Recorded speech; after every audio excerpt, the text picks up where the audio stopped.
O tema que é proposto é somente a verdade. Diz o seguinte a palavra, vamos ler o texto. Capítulo 2, versículo 13.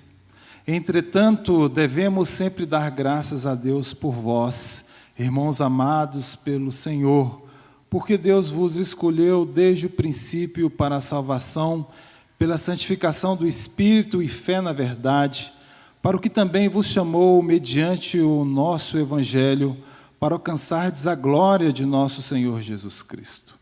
Assim, pois, irmãos, permanecei firmes e guardai as tradições que vos foram ensinadas, seja pela palavra, seja por epístola nossa. Ora, nosso Senhor Jesus Cristo, mesmo e Deus, o nosso Pai, que nos amou e nos deu eterna consolação e boa esperança pela graça, console o vosso coração e vos confirme em toda boa obra e boa palavra. Finalmente, irmãos, orai por nós, para que a palavra do Senhor se propague e seja glorificada, como também está acontecendo entre vós. E para que sejamos livres dos homens perversos e maus, porque a fé não é de todos. Todavia, o Senhor é fiel. Ele nos confirmará e guardará do maligno. Nós também temos confiança em vós, no Senhor, de que não só estáis praticando as coisas que vos ordenamos, como também continuareis a fazê-las. Ora, o Senhor conduza o vosso coração ao amor de Deus e à constância de Cristo. Vamos orar? Deus, a Tua palavra está aberta, foi lida. O Santo Espírito se faz presente no nosso meio e em nós. Que o Senhor nos prepare para ouvir a Tua palavra, prepare os nossos corações para recebê-la e que certamente ela produzirá frutos no nosso coração, ó Deus. Que não fique apenas no nosso intelecto, mas que possa produzir bons frutos no nosso coração. E como a Tua palavra é a única que pode trazer transformação, ó Deus, nós lhe pedimos nessa manhã a transformação dos nossos corações pelo Teu poder, na Tua palavra, ó Pai. Assim nós oramos, lhe pedimos, ó Deus, que o Senhor me capacite e dê a orientação que vem dos altos céus. Assim nós te oramos e pedimos em Cristo Jesus. Amém. Então vamos lá. Na semana passada, o pastor Clésio, ele fez uma exposição do capítulo 2, foi até o versículo 12, e hoje a gente começa do 13 até o 17 e avançamos do capítulo 3, do 1 até o versículo 5. Para a gente começarmos a lição de hoje, é interessante a gente rememorar o que Paulo vai dizer aos Tessalonicenses no versículo 10 e no versículo 11. Porque nós vamos perceber que, a partir deste momento, ou seja, não deste momento, mas praticamente no capítulo 2, nós vamos ver duas situações ou duas realidades. Nós perceberemos que existe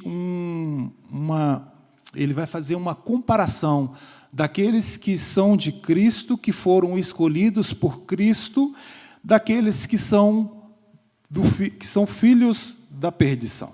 Então, no capítulo 2, no versículo 10, já no finalzinho do capítulo 2, finalzinho não, já no versículo 10 do capítulo 2, ele vai dizer o seguinte: e com todo engano de injustiça aos que perecem, porque não acolheram o amor da verdade para serem salvos, e por este motivo, pois, que Deus lhe manda a operação do erro para darem crédito à mentira, a fim de serem julgados todos quantos não deram crédito à verdade. Antes, pelo contrário, deleitaram-se com a injustiça. Ele vai trazer Paulo está trazendo uma exposição relacionada àqueles que dão crédito ou são seguidores do anticristo, né? Estão largados, estão jogados, estão à mercê da mentira do anticristo. Estão enganados. E aí, a partir do versículo 13, Paulo abre uma outra perspectiva aos Tessalonicenses. Ele começa dizendo, olha, por todo o engano que aqueles que estão no caminho do anticristo estão sujeitos, aos que são de Cristo é diferente. E aí ele abre o versículo 13 dizendo, entretanto, devemos sempre dar graças a Deus por vós, irmãos amados pelo Senhor, porque Deus vos escolheu desde o princípio para a salvação, pela santificação do Espírito e fé na verdade. Ele nos apresenta uma outra realidade para aqueles que são de Cristo, para aqueles que foram escolhidos por Cristo. Enquanto aqueles que estão sobre o poder do anticristo estão vivendo em engano, vivendo em mentira, os que foram escolhidos por Cristo, eles vivem e estão na verdade.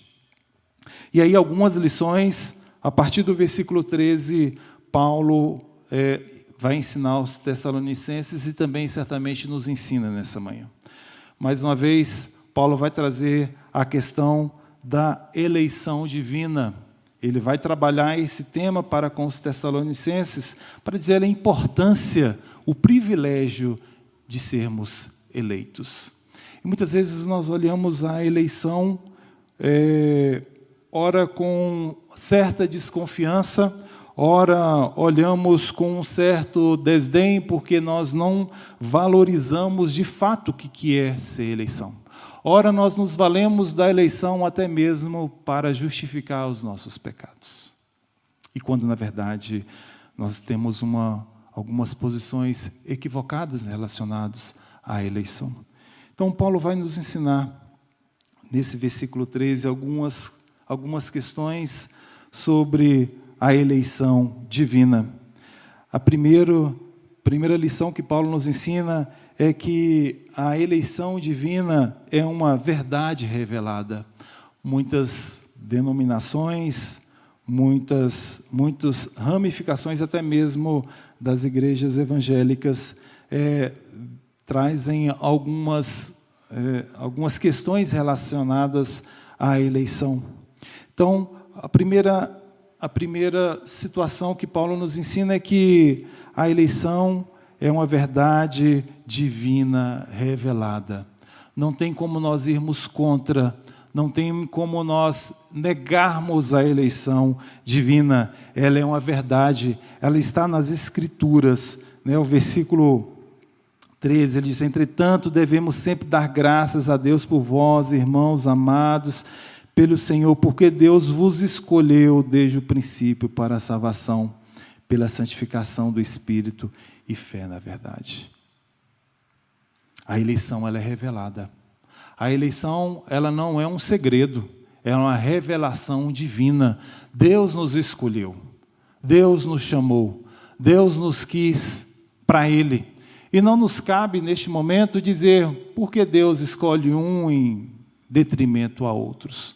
Isso não está na nossa competência. Deus nos escolheu, Deus escolheu os seus porque Ele quis, vontade soberana de Deus. E por isso nós vivemos na verdade. O segundo aspecto que Paulo vai nos ensinar em relação à eleição divina é que a eleição divina, ela é uma decisão eterna de Deus. Nós não temos participação na eleição. Não pode o homem falar assim, olha, eu sou eleito, eu quero Deus, eu aceito Deus, e muitas vezes a gente incorre nesses temas, né? Eu aceitei Jesus hoje, quando na verdade Deus nos escolheu desde a fundação do mundo, desde sempre, né? Desde quando ainda não, o universo não tinha sido criado, desde quando nós ainda éramos um pensamento em Deus, Deus já havia nos escolhido. É Deus que nos escolhe, né? Não pode ter nenhuma participação humana na eleição divina. Nós não participamos, nós não podemos participar porque nós não temos nada para entregar. Nós somos pecadores. Como é que a gente poderia participar dessa situação, né? Dentro do nosso coração tem maus desígnios, tem maus caminhos, né? Quem nos santifica, quem nos coloca coisas boas em nosso coração é Deus. Então, não existe como o homem participar da salvação. Não tem como o homem se salvar, né? Então, é uma decisão de Deus. Então, nós fomos eleitos desde a fundação do mundo. Efésios 1, capítulo 4. Quem puder achar, para reforçar esse entendimento, eu gostaria que lesse Efésios, capítulo 1, versículo 4.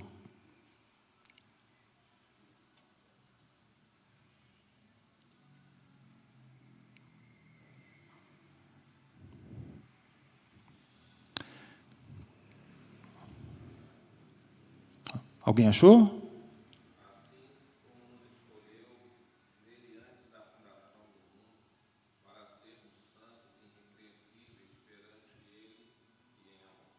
Pronto.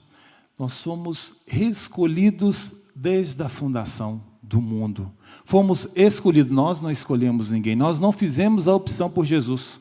Não compete ao cristão dizer assim, olha, eu fiz uma opção por Jesus. E colocar Jesus quase que numa situação de carentes por nós, carentes pela nossa companhia. Não, muito pelo contrário. Deus, ele é autossuficiente em si mesmo. Nós é que precisamos de Deus. Então, nós somos escolhidos por Deus desde a fundação do mundo. A eleição é um decreto divino, é um decreto de Deus. Está na sua determinação em escolher. É Ele que participa, é Ele que chama, é Ele que escolhe. Independente de cor, independente de raça, é Deus que chama. Deus chama, Deus escolhe.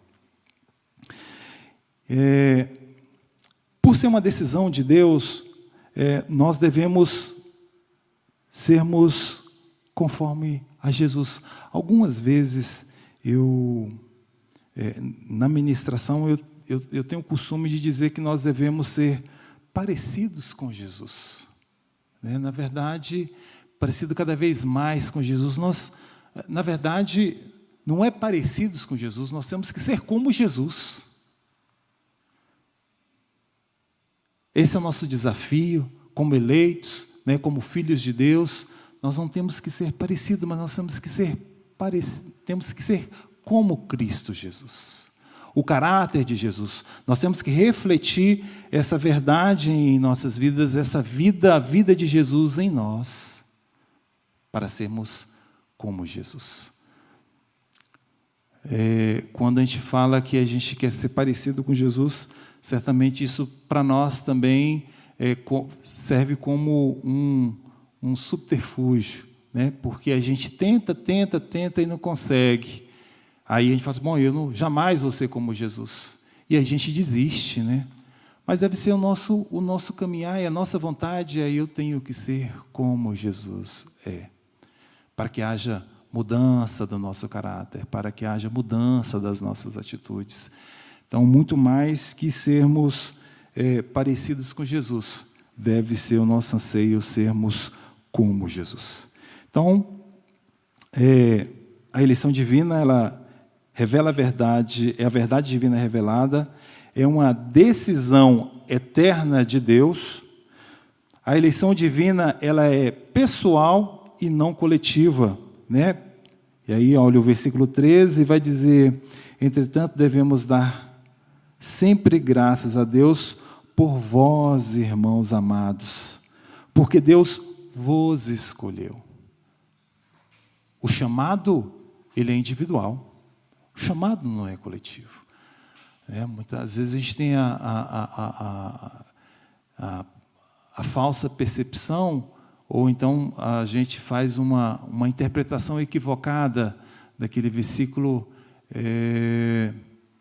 eu e minha casa serviremos ao Senhor, entendendo que basta ter uma pessoa, né, escolhida por Deus, que caminha com Cristo, que a casa toda está eleita, né? Ou toda ela, basta uma só pessoa, e que o efeito da salvação ele é estendido a todos. Não é isso o que as Sagradas Escrituras nos ensinam, né?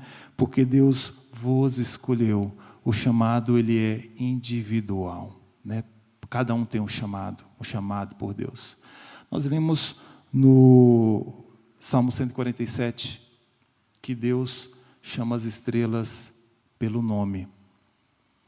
E ao ler esse versículo e comparar com o chamado, eu falei assim, olha, se a gente olhar com o nosso olhar humano, eu falei, poxa, mas isso é impossível, dar nome a todas as estrelas e chamar cada uma por seu nome, é um poder gigantesco, né? Imensurável. E aí você vai ver que Deus é um Deus da particularidade. Deus é um Deus da intimidade.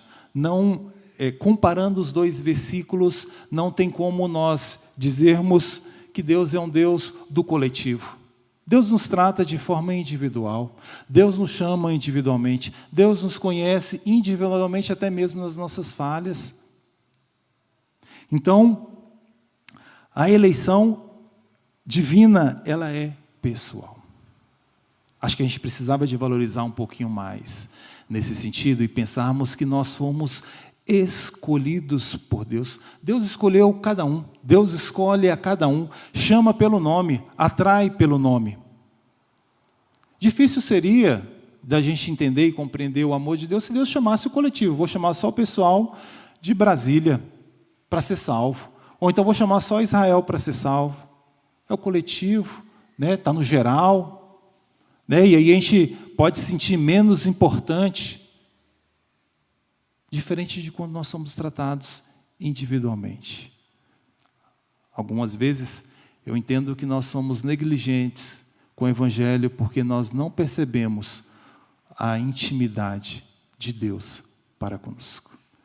Muitas vezes nós compreendemos Deus como sendo o Deus do coletivo, o Deus de uma sociedade, o Deus que está adestrito a uma nacionalidade, a uma raça, a uma língua, a uma rua, a uma quadra, a um bairro. Deus é individual, nos chamou individualmente, nos trata individualmente. Por isso que Ele é o nosso bom companheiro. Acho que precisávamos de valorizar a eleição divina nesse aspecto da individualidade. Nós temos o prazer, a primazia, né, o deleite de sermos escolhidos por Deus. Poderíamos não ser. Poderíamos ser os filhos da perdição, como Paulo vai relatar aqui nos versículos 10 e 11 de 2 Tessalonicenses. Vivermos no engano, vivermos na injustiça, né? Não experimentarmos da verdade de Deus. E aí ele nos traz uma reflexão. Olha só, compreendam que vocês estão na verdade, vocês vivem na verdade, vocês são salvos por Cristo Jesus e vocês não vivem no engano, mas vocês estão na verdade. E a verdade é, vocês serão salvos. É a garantia da salvação, é a garantia de vivermos uma eternidade com Deus. A certeza do crente é, se nós fecharmos os olhos, nós estaremos com Cristo. E por essa verdade, nós não devemos temer. Nós não devemos temer a morte. Acho que nós tememos a morte algumas vezes, é como é que ela pode acontecer. Mas, certamente, nós estaremos com Cristo. Isso é uma verdade. As pessoas que não têm Cristo, aqueles que não foram escolhidos por Cristo, existe uma angústia, existe um medo, porque não sabe. A vida não termina aqui. A vida não acaba aqui. Para nós temos a certeza porque Cristo já nos revelou. Vou preparar lugar para vocês. Né? Ele nos mostrou, venceu a morte, através da sua ressurreição. Então nós temos que olhar para a eleição, não olhar com um desdém ou com um desmerecimento, ou como se fosse algo natural. Não é natural. A eleição é algo divino, do céu, um presente, é uma graça, algo imerecido. Nós não merecíamos ser escolhidos, mas Deus quis assim, pelo seu amor. Falar do amor de Deus, falar que Jesus nos ama, é fácil, é tranquilo. Difícil é nós vivermos essa verdade. Difícil é vivermos, de fato, o amor de Deus como escolhidos do Senhor. Escolhidos individualmente, chamados pelo nome, conhecidos na intimidade. É isso que Paulo vai dizer, que a eleição divina ela é pessoal e não coletiva. Uma quarta lição que o versículo 13 também nos ensina é que a eleição divina é para a salvação e não apenas um privilégio. Ele vai dizer: porque Deus vos escolheu desde o princípio para a salvação, pela santificação do Espírito e fé na verdade.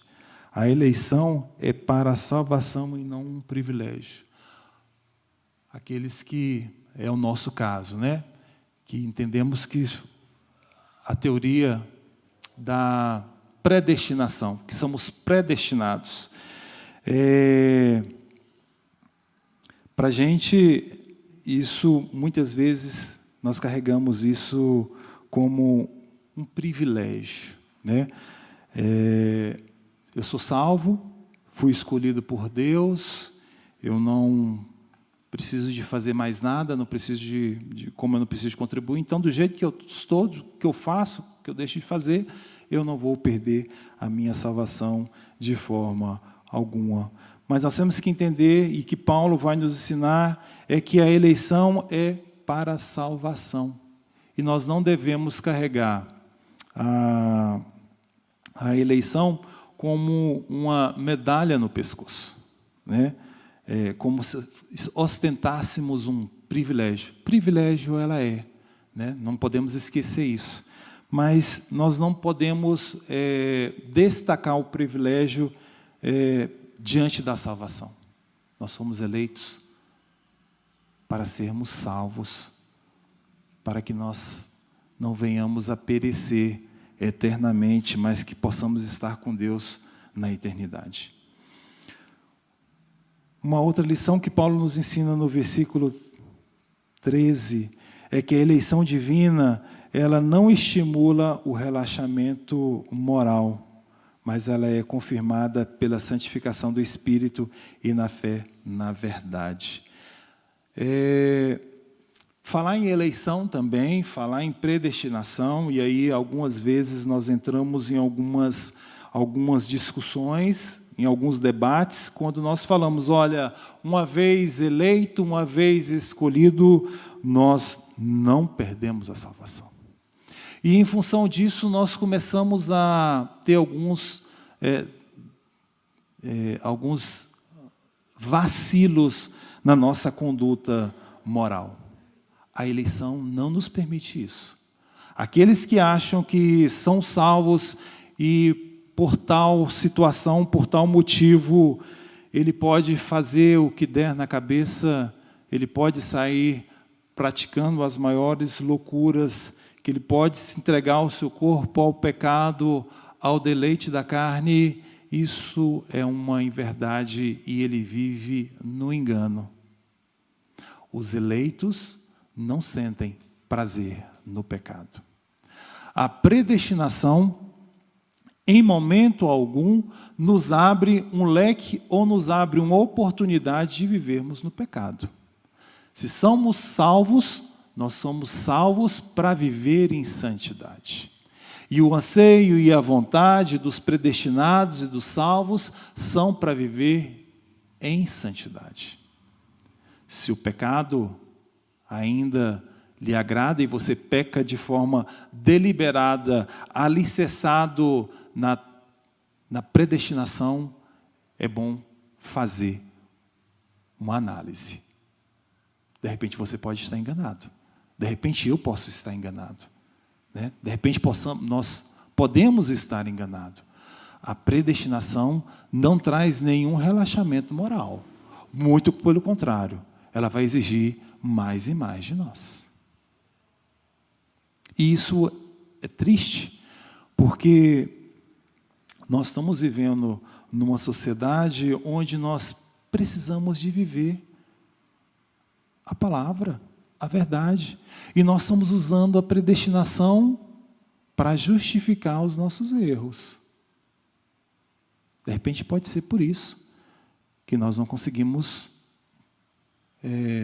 mudar os valores da sociedade, trazer o reino de Cristo para uma sociedade que está caída, trazer o reino de Cristo para uma sociedade que necessita da palavra, porque os crentes, nós temos negociado com a predestinação e temos relaxado na nossa conduta moral. Predestinação, somos eleitos, somos salvos, estaremos com Cristo, mas a predestinação, ela nos traz responsabilidades. E a responsabilidade é não relaxarmos moralmente. Bom, muito mais do que tratar da eleição divina, Paulo também vai nos ensinar, a partir do versículo 14, o propósito da salvação. Né? Dentro da salvação nós também existem propósitos de Deus.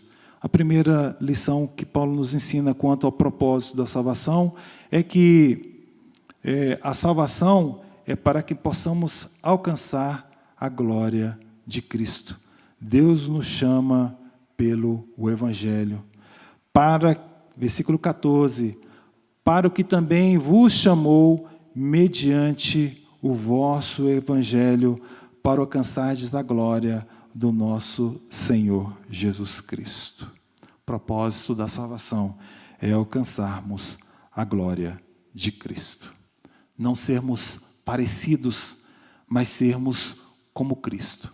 De repente, se nós começarmos a pedir a Deus e a buscar sermos como Cristo, nós seremos mais efetivos na propagação da palavra, do Evangelho, nos princípios cristãos, porque muito mais do que parecer é ser.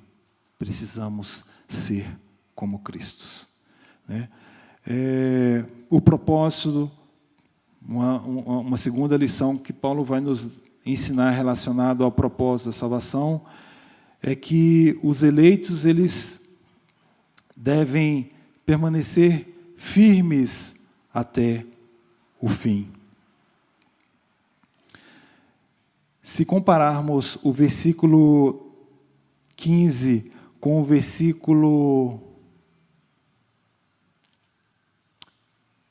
O 15 com o 3 do capítulo 2, o 15 diz o seguinte: assim, pois, irmãos, permanecei firmes e guardai as tradições que vos foram ensinadas. Assim diz o 15.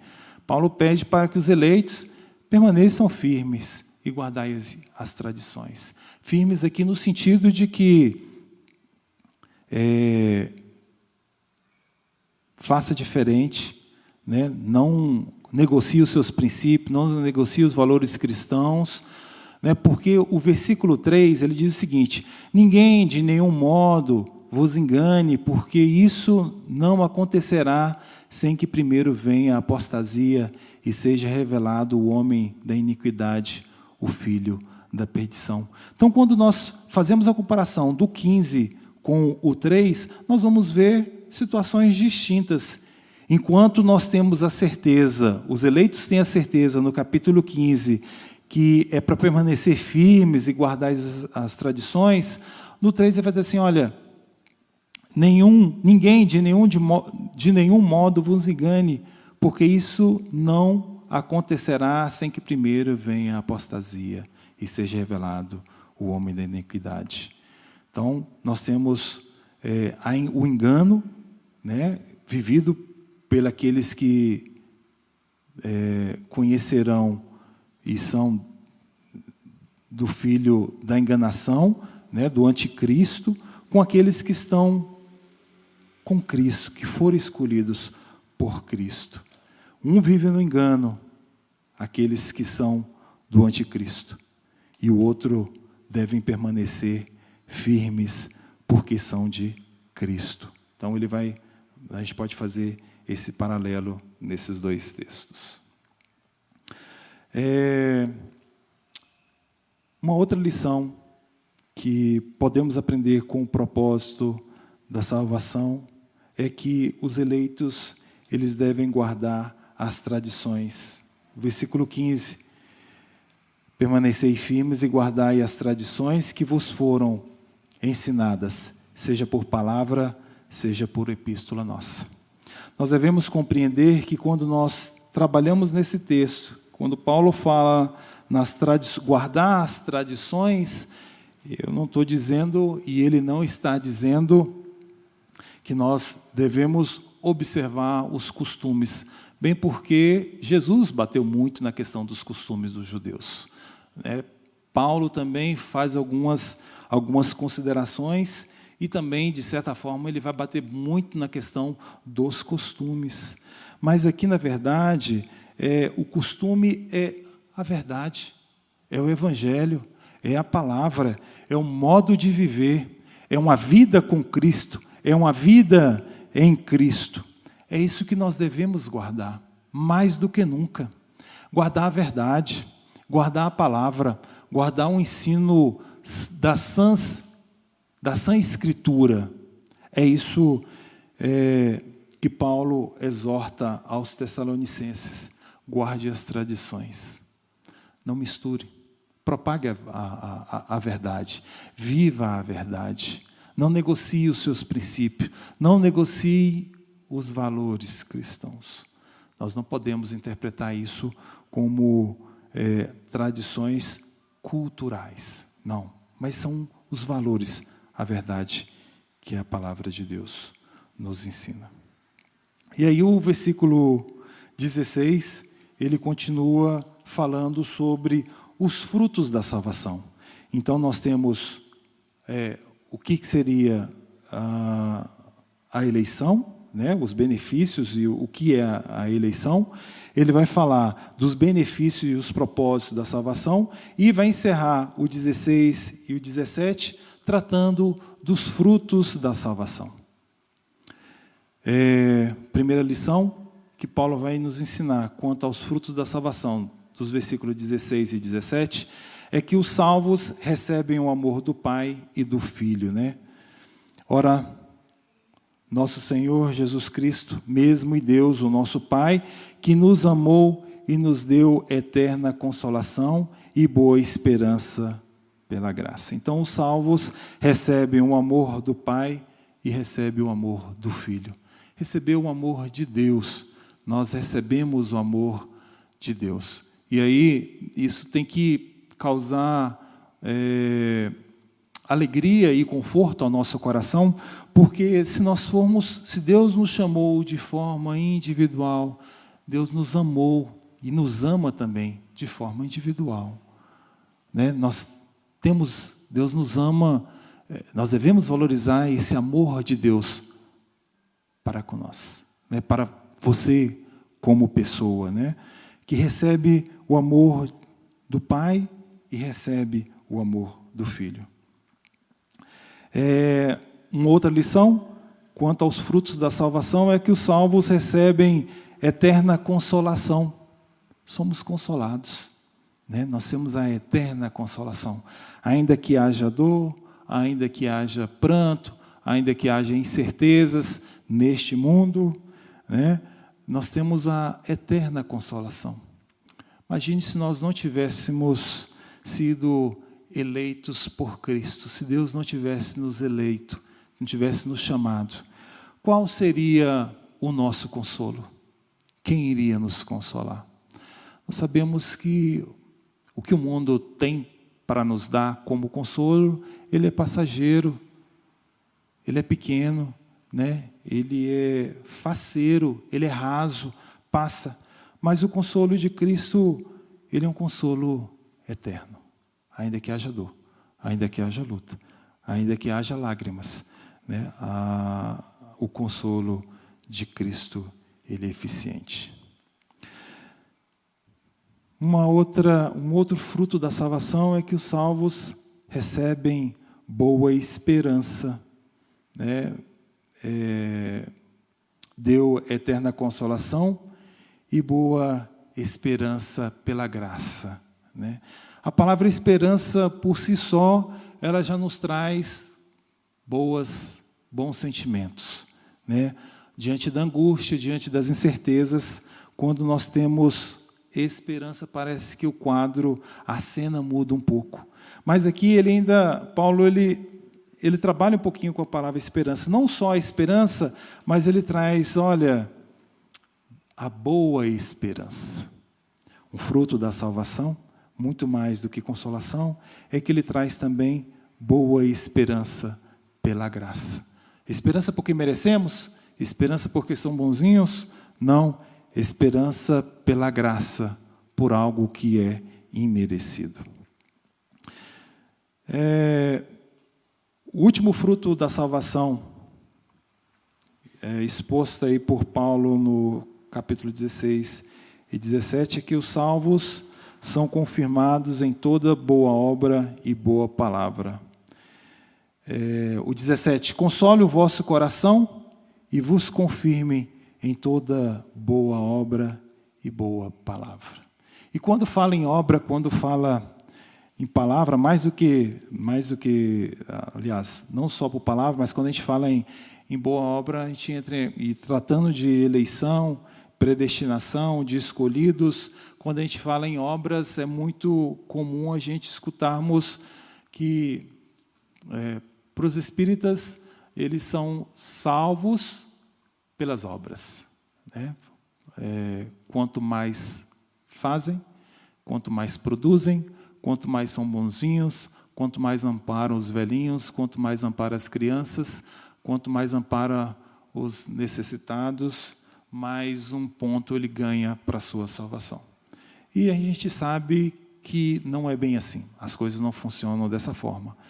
Nós somos salvos para as boas obras, é diferente, né? Nós não fazemos boas obras para sermos salvos, porque isso seria uma moeda de barganha, né? Vou fazer para merecer. E, na verdade, nós não merecemos, nós somos salvos pela graça, sem merecimento, porém, tem sempre um porém, nós somos salvos para as boas obras. Então, um fruto da salvação é que tenhamos boas obras, façamos boas obras, não pensando que a salvação advém disso. Não, a salvação é uma graça, né? É um presente que nós recebemos de Deus. Mas nós somos salvos para fazermos boas obras. Nós não somos salvos, e aí que a gente tem que trazer novamente, nós não somos salvos para levarmos uma vida relaxada e dissoluta. Nós somos salvos para praticarmos boas obras. Temos que praticar boas obras, né? E aí também traz uma outra responsabilidade, um outro fruto da salvação, que é a boa palavra. Mais do que nunca, nós precisamos de boa palavra. E quem tem que levar a boa palavra hoje é o crente, para todos os lugares, para todos os cantos. É o consolo, é a palavra de consolo, é a palavra de esperança. O que o mundo precisa hoje é de boa palavra. É o conselho certo, é a palavra certa, é a exortação certa, é a orientação correta. É isso que Paulo está dizendo. Quando ele fala para guardar as tradições, ele vai desembocar nessas duas situações: boa obra e boa palavra. Por último, aí no capítulo 3, do versículo 1 ao 5, Paulo vai dizer, olha, finalmente, irmãos, orai por nós, para que a palavra do Senhor se propague e seja glorificada, como também está acontecendo entre vós. O 2, e para que sejamos livres dos homens perversos e maus, porque a fé não é de todos, todavia o Senhor é fiel, Ele vos confirmará e guardará do maligno. Nós também temos confiança em vós, no Senhor, de que não só estáis praticando as coisas que vos ordenamos, como também continuareis a fazê-las. Ora, o Senhor conduza o vosso coração ao amor de Deus e à constância de Cristo. Bom, ele vem falando da questão da eleição, vem falando da salvação, vem falando dos propósitos da salvação, e aí agora ele muda um pouquinho a cena no sentido, olha, por tudo isso, pela eleição, pela salvação, permaneçam firmes, porque o maligno, ele está à porta da igreja. É um desafio, né? Aqui parece o que ele nos o que ele nos mostra é que existe um desafio para a igreja. Então ele vai dizer, mais uma vez ele reforça a ideia para que a palavra do Senhor ela seja propagada como uma missão da igreja de propagar a palavra do Senhor e que essa palavra seja glorificada, como também está acontecendo entre vós. Se é bom, se produz efeito, se tem feito efeito em nossa vida, essa palavra precisa de ser propagada, a verdade precisa de ser propagada, né? E porque a verdade, ela nos liberta, e ela vai dizer, olha, a palavra para que sejamos livres dos homens perversos e maus, porque a fé não é de todos, e não é mesmo. Algumas vezes a gente escuta, e hoje eu acho que a palavra fé, ela está muito difundida. Qualquer um usa a camiseta com aquela logomarca de fé e vai para a feira fazer compra, e como se tivesse tudo certo. Funciona como um amuleto. Fé não é amuleto, gente. Fé é uma entrega. Se compreendermos, e acho que quem não compreende, se compreendermos o real sentido de fé, não usaria a camiseta. Fé não é amuleto. A fé não nos protege de coisas ruins. A fé é entrega. É como se estivéssemos dirigindo numa estrada à noite e nós só conseguimos percorrer aquele caminho até onde o farol nos guia. Se apagarmos o farol, certamente podemos sofrer um acidente. É isso que diz fé. Né? Então, que Paulo diz, olha, guarde a verdade, viva a verdade, propague a verdade, porque isso é que vai livrar e que vai nos libertar, que vai nos proteger dos homens perversos e maus. Esse é o desafio da igreja. É pela palavra, é pela a vivência, né? É pelo o cotidiano, é viver Cristo, é ser Cristo, né? Não parecer com Cristo, mas ser Cristo, viver como Cristo, pensar como Cristo, ter um coração de Cristo em nós. Vamos orar? Deus, nós te agradecemos por essa manhã, pela Tua palavra. que possamos, ó Deus, mais do que nunca compreender a importância, a responsabilidade por ter sido eleitos por Ti e não vivermos no engano, mas vivermos na Tua verdade. Obrigado, Deus, porque mesmo não merecendo, nós fomos escolhidos por Ti. Certamente nos faltam muitas coisas, ó Deus, no nosso caráter, nas nossas atitudes, ó Deus, para vivermos essa palavra, para sermos como Cristo, e não parecido como Cristo, ó Deus. Mas o nosso coração, ó Deus, neste momento se volta para essa verdade, ó Deus. Nos ensine a ser como Cristo,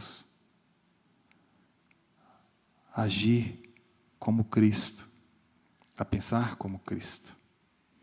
Abençoa a Tua igreja, que ela continue firme nos seus valores, ó Deus, nos Teus propósitos, nos Teus ensinos, na Tua verdade, ó Deus. Que nós não venhamos negociar a Tua palavra, negociar o Teu princípio, nem a Tua verdade, ó Deus. Mas que possamos fazer a diferença, ó Deus, aonde formos, aonde estivermos, com o nosso modelo que é Cristo, ó Deus. Certamente quando somos como Cristo, aonde chegarmos, ó Deus, haverá mudanças, haverá transformação. Obrigado pela Tua palavra, obrigado pela verdade que está em nós, que possamos dar lugar a essa verdade, ó Deus. Esse é o nosso pedido, essa é a nossa vontade. Guarda o Teu povo nesse dia, aqueles que estão em casa, que o Senhor os abençoe, que o Senhor os encoraje, ó Deus, a começar a retornar aos cultos presenciais no templo, confiando que o Senhor é que guarda, o Senhor é que protege, ó Deus. Obrigado por tudo em Cristo Jesus. Amém. Amém. A escola dominical está encerrada.